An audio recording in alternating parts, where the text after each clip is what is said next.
Então, dando sequência ao nosso projeto que trata da eficiência, né, essa série de vídeos que trata da eficiência energética em eletrodomésticos, hoje nós vamos falar sobre sistemas de refrigeração. Na videoaula número 1, você viu a eficiência energética em sistemas de iluminação. Hoje nós vamos falar sobre sistemas de refrigeração, que realmente é um câncer para minar os recursos energéticos. Se não é o pior, é um dos piores eletrodomésticos, assim, em termos de absorver potência elétrica da rede. Hoje em dia, quando precisamos comprar um ar-condicionado, a gente se depara com uma grande quantidade de marcas e modelos que torna muito difícil decidir sobre qual o melhor aparelho. Ar-condicionado tipo janela, split, portátil, quantos BTUs? Enfim, como escolher o melhor modelo? Olha só, escolher um ar-condicionado, longe de depender da sorte ou aceitar a sugestão do vendedor ou da loja, é simplesmente seguir 3 passos, e bem fáceis, e que não necessitam de muito conhecimento técnico. Então, os passos a seguir guiarão vocês a escolher o melhor ar-condicionado, tanto em termos de refrigeração, quanto em economia de energia e também no custo de manutenção. Se não, vejamos. O primeiro passo é definir quantas BTU o seu ar-condicionado precisa ter. Mas o que é BTU? BTU, ao contrário do que muita gente pensa, não é potência elétrica. É uma abreviação em inglês do termo unidade britânica de temperatura. A quantidade seria a capacidade que o equipamento tem de refrigerar o ar. E quanto mais BTUs precisa ter o ar-condicionado, maior será o seu compressor e, portanto, mais potência elétrica ele pode absorver da rede. Agora existe no mercado uma série de modelos de ar-condicionados que tem eficiência energética diferente. Se você for olhar pelo selo Procel, você vai ver da classe A à classe E. Entendeu? E muitas vezes você tem um ar-condicionado, vamos supor, de 9.000 BTUs com classe A, e em outros fabricantes você tem os mesmos 9.000 classe B. Ou seja, o motor é diferente, uma potência é diferente. E nessa videoaula a gente vai aprender a fazer a escolha com base nesses critérios também. Antes da gente falar sobre o assunto, como é de praxe, vamos falar um pouco sobre o princípio de funcionamento. O calor ele não desaparece na verdade. O ar-condicionado ele retira de um ambiente e passa para o outro.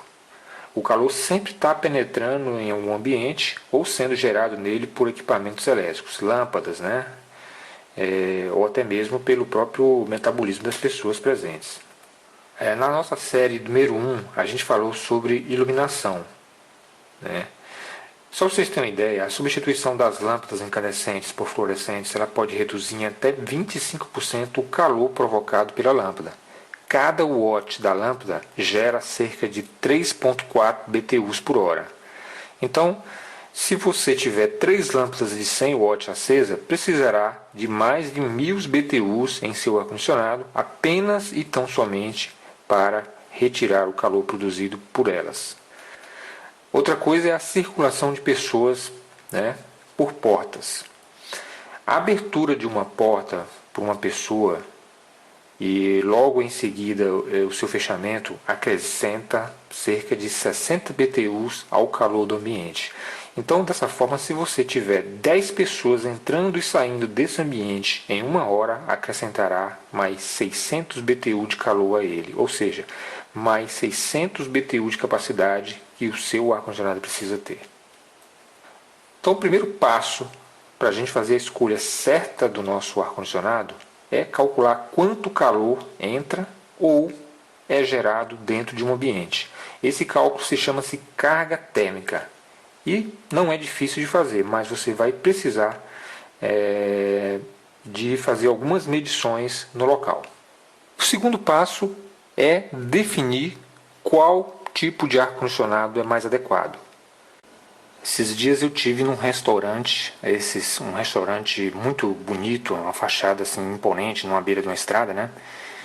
E eu fiquei realmente impressionado com o sistema de refrigeração. Não porque era bom demais, porque era completamente ineficiente, né? Um ambiente muito alto, pé direito, devia ter aí algo em torno de 7 a 8 metros. Eu nunca vi uma coisa dessa. E lá no topo, a 8 metros de altura, você tinha lá uns 6, 7 split tentando refrigerar o ambiente e não conseguia. Ali seguramente estava mais de 30 graus ali, com cerca de mais de 100 pessoas dentro daquele ambiente. É um ambiente muito grande, né? Mas o que mais me impressionou ali foi a fachada do restaurante, que era completamente feita de vidro até o teto. Toda a frente e mais uma lateral inteira de vidro, seguramente com transparência superior a 90%, né? Então o vidro, ele em comparação com outros materiais de construção, ele transmite até 2 vezes mais calor. Então, se você pretende diminuir o calor de um ambiente, o primeiro passo é começar com os vidros, né? Porque a irradiação solar, ela é uma forma de onda que transporta energia térmica, né?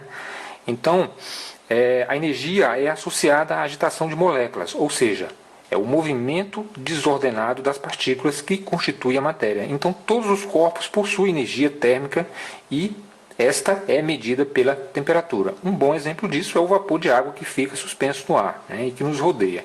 Então, quando essas moléculas são bombardeadas pela irradiação solar, então nós temos uma maior sensação de calor. Portanto, quanto menos umidade tivermos no ambiente fechado, melhor, né? Então, é exatamente isso que um ar-condicionado tem que fazer, né? Então, ao contrário daqueles climatizadores evaporativos, né, os ar-condicionados precisam retirar a umidade do ar. É por isso que você observa a água pingando lá de fora, né? Ou seja, eles tiram a umidade e jogam para fora. Então é um transporte de energia, né? Na verdade, eles tiram a energia térmica de um lugar e jogam em outro, né? Então, dessa forma, o ar é resfriado por conta disso, né? É uma troca térmica. Teoricamente, sem umidade, a irradiação solar não terá onde se manifestar. E aí vocês já podem imaginar o resultado disso, né? Então, quanto àqueles climatizadores evaporativos, por mais que os seus fabricantes façam propaganda, eles não permitem um efetivo controle da temperatura do ambiente, né, que depende mais mesmo do controle da umidade relativa do que o aparelho em si. E voltando àquela questão do restaurante de vidro, olha, você tem vidros duplos, que também são caros, né? Eles reduzem tanto o calor por condução quanto por exposição solar, entre 10% e 20%, né? E se você optar por vidros de cores, né, eles podem reduzir em até 65%, dependendo da cor utilizada, né? Todos ou elementos que possam proporcionar sombras instalados exteriormente às janelas, eles podem reduzir a carga solar em até 75%. E as venezianas ou cortinas colocadas internas nas janelas podem reduzir a carga solar em aproximadamente 35%. Após saber quantas BTUs seu ar-condicionado precisa ter, vem o segundo passo, que é tão importante quanto a escolha do ar-condicionado, né? Hoje, para um ambiente doméstico ou até mesmo empresarial de pequeno porte, nós temos 3 possibilidades de escolha. Então, pode ser o ar-condicionado do tipo parede, né, que é o mais tradicional, pode ser o split. Esse split pode ser um split simples ou um split do tipo inverter, e até mesmo aqueles ar-condicionados portáteis. E agora nós vamos falar sobre cada uma dessas tecnologias, das suas vantagens e desvantagens. Ar-condicionado de parede ou janela. Esses são os mais conhecidos, baratos e facilmente encontrados no comércio. Quase todos os técnicos de refrigeração têm condições de fazer o reparo, né? E suas peças são mais facilmente encontradas. Normalmente, o próprio comprador consegue fazer a instalação, né? Então, antigamente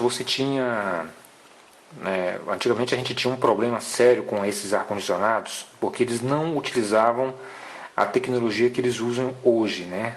Os ar-condicionados de antigamente, tipo 1995, 85, né?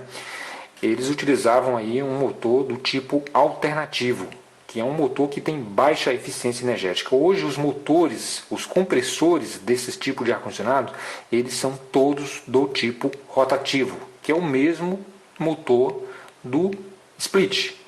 Então, em termos de compressores e motores, você tem a mesma tecnologia e eles são tão econômicos quanto os splits.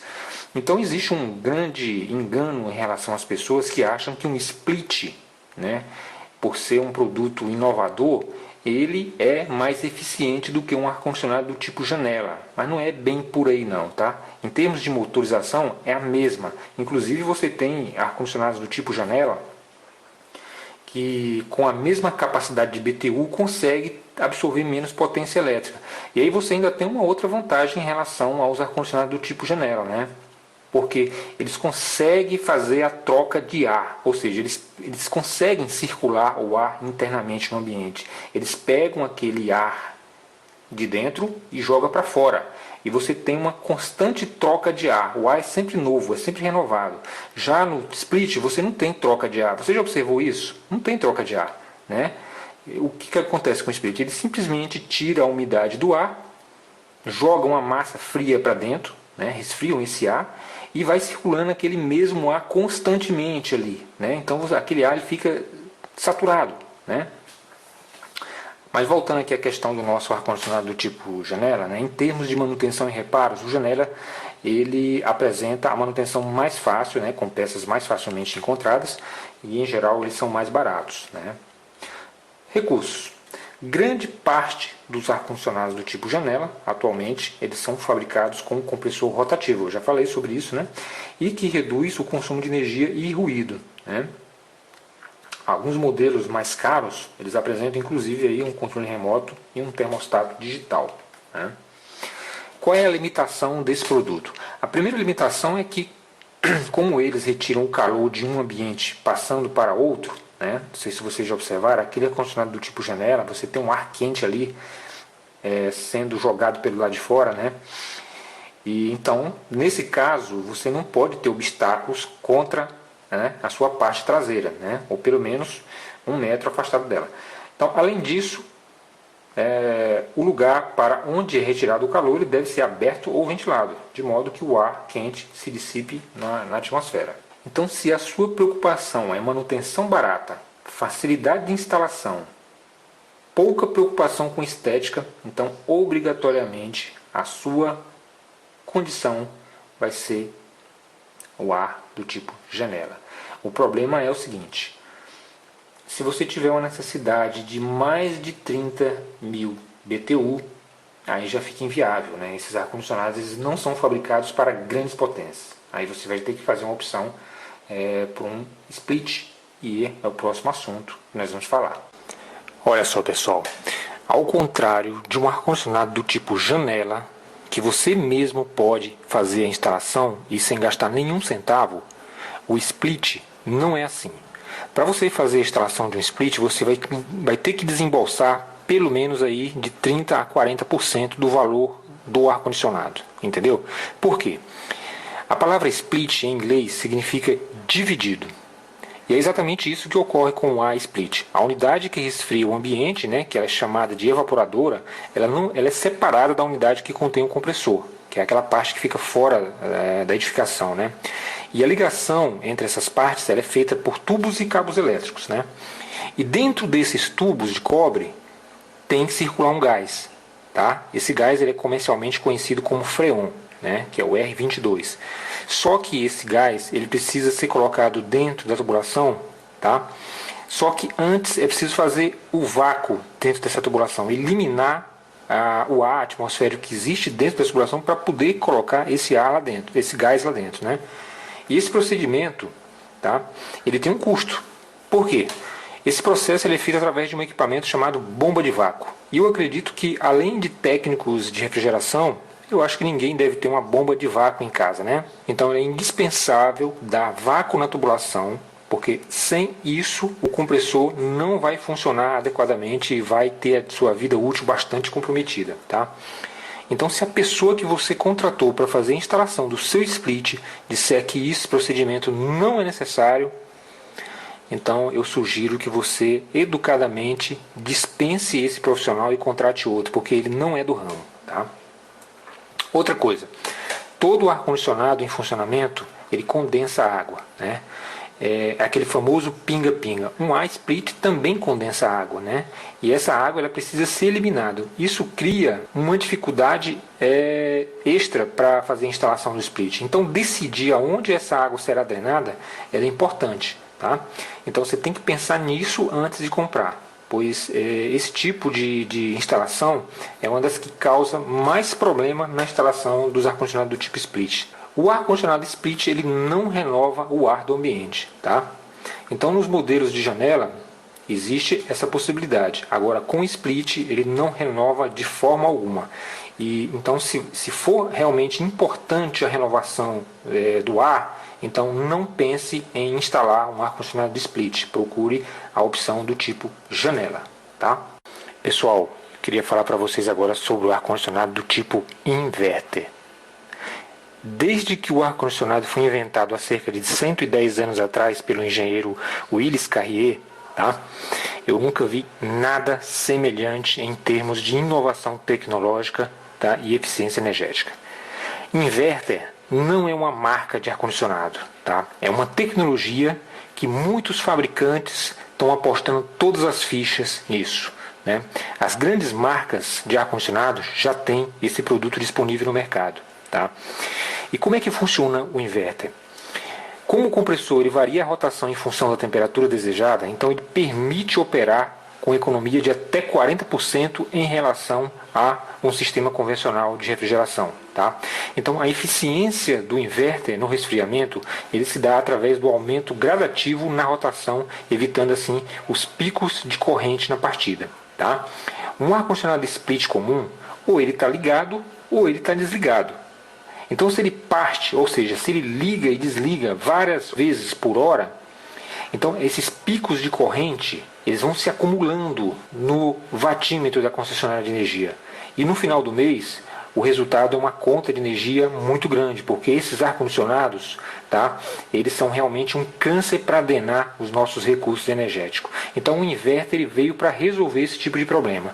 Então, além dele poder promover a variação da velocidade do motor, tá, através de um inversor de frequência, daí a origem do nome inverter, tá, ele também reduz aqueles choques mecânicos no eixo do motor. Então você vai ter uma vida útil muito grande no motor.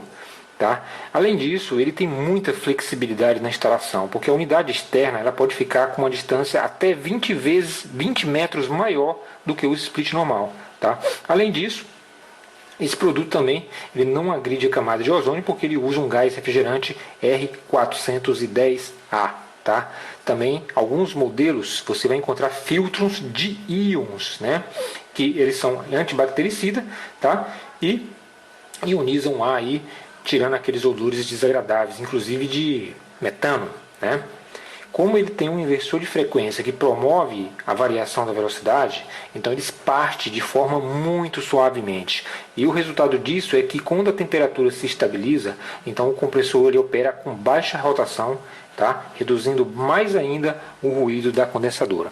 Então a minha dica é, quando você for adquirir o seu ar-condicionado, então prefira o ar-condicionado do tipo split inverter. Simplesmente a melhor tecnologia de ar-condicionado até hoje criada pela indústria de refrigeração, entendeu? Eles custam entre 20% e 30% mais caro do que um split comum. Agora eu garanto com toda a convicção para vocês, o resultado disso você encontra na próxima conta de energia. É um investimento altamente viável do ponto de vista energético, tá? Então, a gente vai ficando por aqui. Eu espero que vocês tenham realmente aproveitado essas dicas de hoje, tá? E a próxima aula nós vamos falar sobre outros eletrodomésticos. Então aguardem e muito obrigado e até a próxima.